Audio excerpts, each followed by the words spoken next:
যে অভিযোগে গ্রেফতার গায়ক নোবেল সারেগামা খ্যাত গায়ক মাইনুল আহসান নোবেলকে গ্রেফতার করেছে ডেমরা থানা পুলিশ।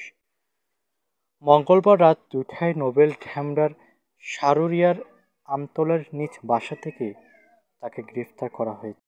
ডিএমপির গণমাধ্যম ও জনসংযোগ বিভাগের উপপুলিশ কমিশনার ডিসি মোহাম্মদ তালেবুর রহমান সংবাদ মাধ্যমকে জানিয়েছেন, সোমবার ১৯ মে তার বিরুদ্ধে নারী নির্যাতন মামলা দায়ের করেছেন এক কলেজ ছাত্রী।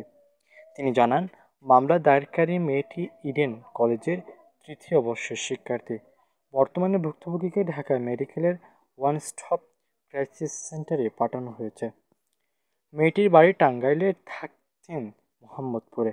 ৭ মাস ধরে নোবেল মেয়েটিকে ধর্ষণ করে আসছিল বলে জানিয়েছে পুলিশ।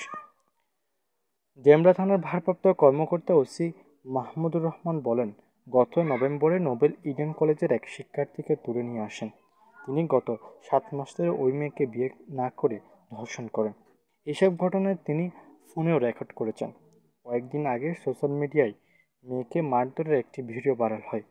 এরপর ওই মেয়ে 999-এ সহায়তা চান। পরে আমরা মেয়েটিকে উদ্ধার করি। এরপর একটি ধর্ষণ মামলা রুজু হয়।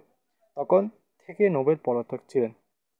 অভিযান চালিয়ে গতকাল রাত ২টার দিকে ডেমরা স্টাফ কোয়ার্টার থেকে নোবেলকে গ্রেফতার করা হয়।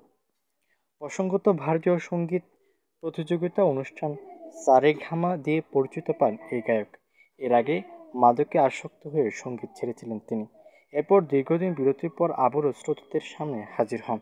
সেবার নোবেল জানিয়েছিলেন, তিনি আর কখনো দর্শকদের হতাশ করবেন না, সব অতীত পিছনে ফেলে নিয়মিত গান উপহার দিবেন।